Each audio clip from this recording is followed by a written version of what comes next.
سورة یاسین کی چاگه واقعه ده اللہ یو قوم تا 3 پیغمبران لے کلو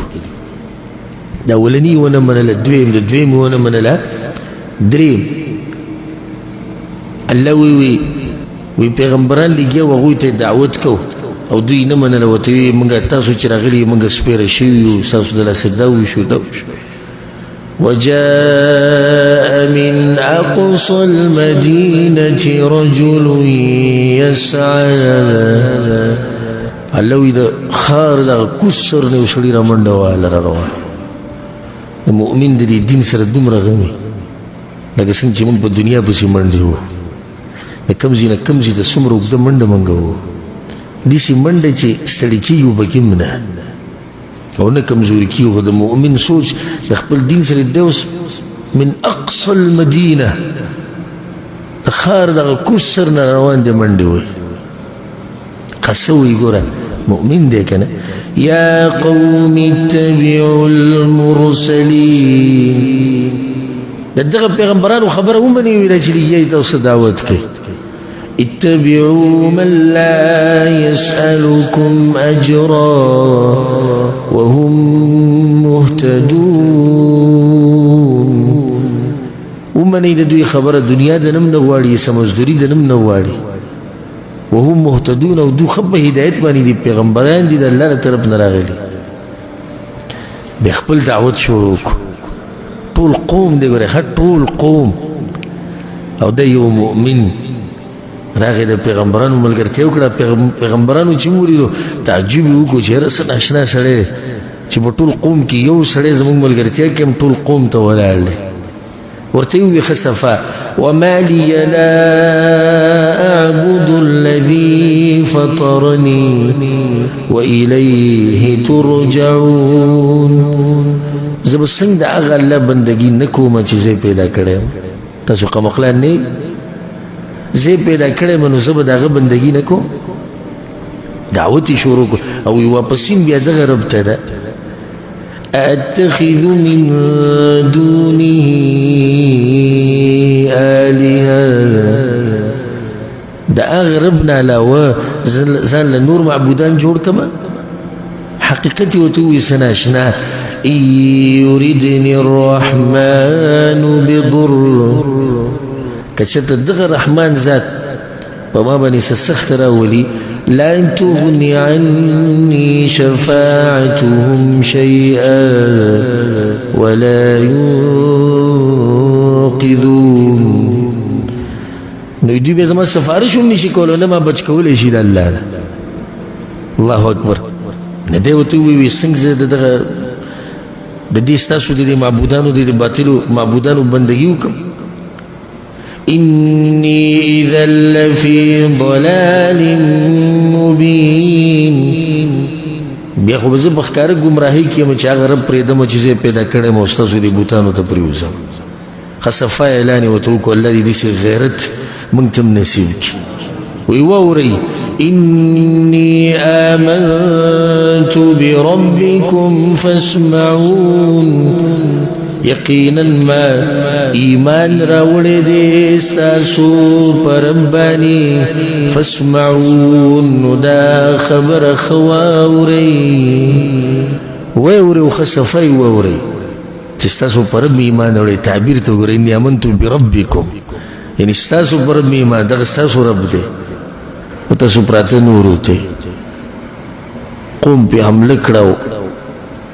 وی و خو سبل شانی وو بعضو مفسرین لیکلي دي کلمې ترې ووتې او په دې سینه ورته څه ولاړو څه ورته په دې سر باندې ختلي او بعضو له دا کاڼي اوچت کړو دې سر لرې راوت شول نو وی د دماغ ته بهر ته راووتو